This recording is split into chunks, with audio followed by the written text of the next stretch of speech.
अब एक नई बात मुझे जो 15 दिनों में पता चली, जिसकी वजह से आज मैं आया हूं, क्योंकि ये बेदारी कारवां जो है, ये भागीदारी का मामला कि प्रशांत किशोर ने कहा कि 40 लोगों को भागीदारी देंगे, ये बात जनसुराज से जुड़े हुए सारे मुसलमानों को पता है, इनके जरिए समाज को भी बड़े वर्ग को पता है और उस पर काम भी हो रहा है। उसके हिसाब से मुस्लिम समाज में जनसुराज की थोड़ी बहुत पकड़ भी पहुंच पड़ी है।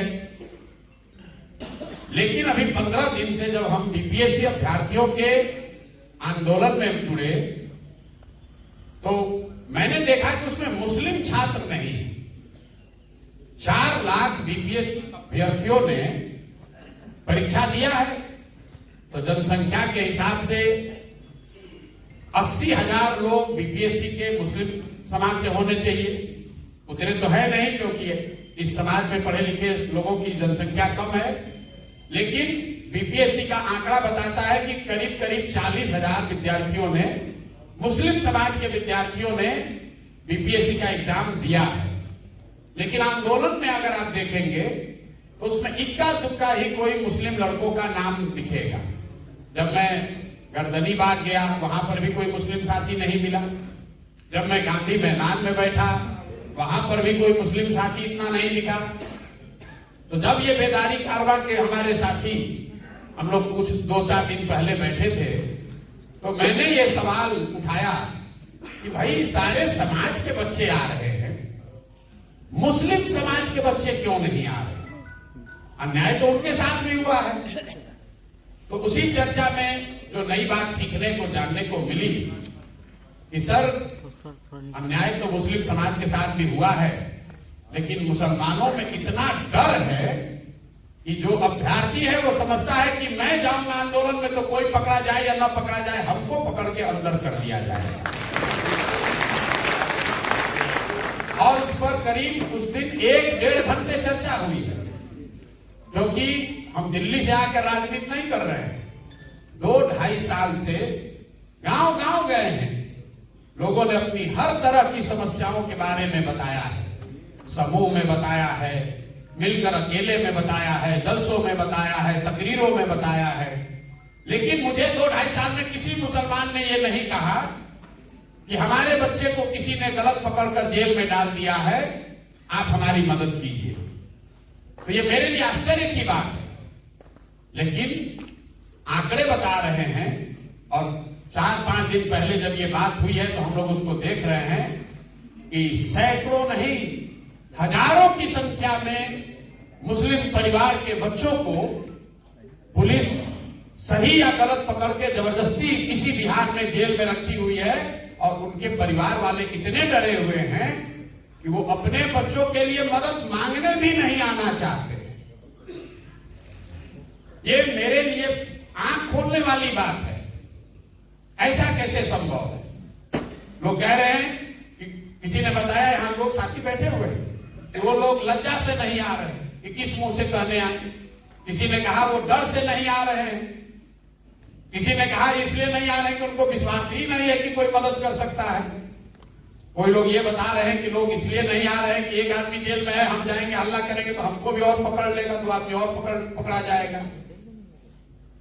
इस बात के लिए पिछले 4-5 दिन से मैं सीख भी रहा हूं, उसको समझने की कोशिश भी कर रहा हूं।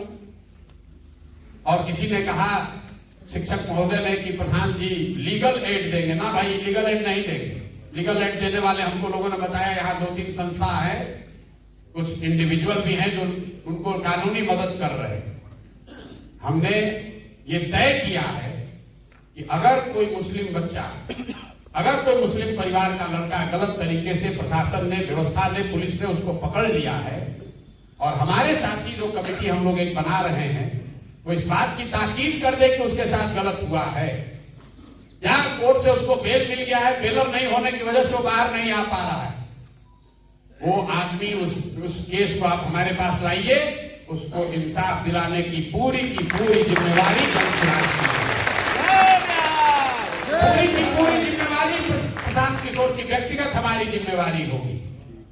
आप बेदारी कारवां में जा रहे हैं, जनसुराज का प्रचार कीजिए या मत कीजिए, हमारी बात कीजिए या मत कीजिए, 2 तारीख से रमजान का मुबारक महीना शुरू हो रहा है, आपसे आग्रह कर रहे हैं, अगर आप किसी को जानते हैं जिसके साथ ऐसी बेइंसाफी हुई है, नाइंसाफी हुई है, आप बेझिझक मेरे ऑफिस में 91-216 पर फोन करके उस परिवार के बारे में बताइए, ताकि रमजान से पहले ये आपका कंट्रीब्यूशन है कौम के प्रति। उन बच्चों के बारे में बताइए जो जेल में पड़े हुए हैं और परिवार वाले डर के मारे बता नहीं रहे, उनकी मदद हर तरीके से की जाए। हमने लोगों से पूछा कि अच्छा ये आंदोलन हुआ, इसका मुस्लिम समाज इसको कैसे देखता है, तो हमारे साथियों ने कहा कि मुस्लिम समाज में ये बात कही है कि कोई आदमी है, जिद्दी है, जो समाज जो व्यवस्था से डरता नहीं है, पुलिस से डरता नहीं है। बड़ा अच्छा मैसेज गया है भैया, बड़ा ताकतवर आदमी है। कुछ लोगों को ये भी लग रहा है भाई प्रशांत किशोर इतना ताकत वाला है। कल बहुत पत्रकार आए थे, अफाक साहब भी बैठे हैं, एक सीनियर पत्रकार ने कहा कि प्रशांत जी 20 वर्ष से हम भी पत्रकारिता कर रहे हैं बिहार में, आज तक बिहार की पुलिस ने किसी को नहीं छोड़ा है, यहाँ का प्रशासन सबको दौड़ा दौड़ा कर मारा है। पहली बार प्रशासन को अगर किसी से डरते देखा तो आपसे डर रहा है, वो हमसे नहीं डर रहा, वो हमसे नहीं डर रहा है, वो इस अभियान के, इस प्रयास के ईमानदारी और शुद्धता से डर रहा है।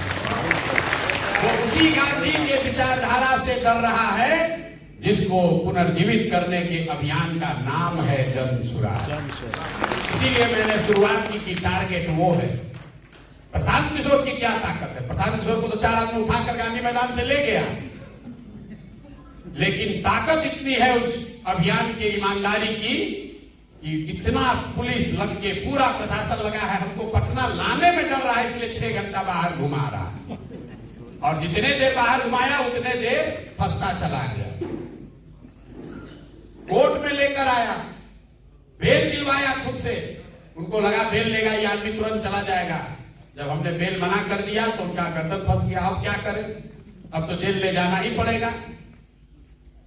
एक दिन में जितने आप साथी हैं, ऐसा कभी हुआ नहीं है कि कोर्ट ने दिन एक ही केस में निर्णय देने के बाद फिर से अपना निर्णय पलटकर शर्त विहीन करके हमको बाहर किया है, और बाइज्जत उसी शाम को बाहर आए हैं। ये प्रशांत किशोर की ताकत नहीं है, ये इस बात की ताकत है कि गांधी की के बताए हुए रास्ते में अभी भी दम है। और यही बात आपको बेदारी कारवा में अपने लोगों को बताना है। डरने की जरूरत नहीं है, खड़े होइएगा। अगर आपने गलत नहीं किया है तो कोई आपके साथ गलत नहीं कर पाएगा। थोड़े समय के लिए लग सकता है कि गलत हो रहा है, लेकिन अगर आप खड़े होइएगा तो निश्चित तौर पर समाज में कोई ना कोई मदद के लिए खड़ा होगा, और समाज में कोई खड़ा हो ना हो, ऊपर वाला जरूर आपके मदद के लिए खड़ा होगा। जितने लोग, जिन जजों ने निर्णय बदला वो हमारे रिश्तेदार नहीं, हम तो जानते नहीं है कौन लोग। हमारे तो वकील चले गए, हमको कोर्ट से ले जाया गया, जब चलिए इनको जेल में रखा जाएगा। हम लोग तो जज के पास नहीं गए आरजू मिन्नत करने की हमको दीजिए। जजेस ने खुद से रियलाइज किया कि नहीं, ये आदमी गलत नहीं किया है, इसको जो कह रहा है उसको माना जाए। इसलिए मेरे भाई, हम आपसे यही अपील करने के लिए सत्याग्रह को बीच में छोड़कर, वहां से मैं निकलता नहीं हूं, घर भी नहीं जाता हूं, आज इसलिए आया हूं। मेरा आप इतना काम कीजिए, सत्याग्रह को बल देने के लिए आपके समाज में इस व्यवस्था ने, पुलिस ने गैर कानूनी तरीके से अगर किसी के साथ नाइंसाफी करी है, और कुछ मत कीजिए, उस आदमी का परिचय हमसे कराइए, ताकि उसको इस सत्याग्रह से जोड़ा जा सके, इस प्रयास से जोड़ा जा सके, उसको इंसाफ दिलाया जा सके। इससे बढ़िया रमजान के लिए, आपके लिए कोई इबादत नहीं होगी। और हर आदमी, आप जब जाएंगे, अभी 1-1.5 महीना का समय है, आप जानते हैं, आपको वो बता सकता है कि उसके बच्चे के साथ नाइंसाफी हुई है। मुझे किसी ने बताया कि दरभंगा में बहुत सारे ऐसे परिवार हैं जहां सीए एनआरसी के टाइम में बच्चों को पकड़ लिया गया, लोग डर के मारे दरभंगा छोड़कर आकर फुलवारी शरीफ में रह रहे। आपको जानकारी है, क्योंकि इन लोगों ने, मैं आपको स्वीकार कर रहा हूं, मुझे नहीं बताया। 2 साल में मुझे किसी ने नहीं बताया।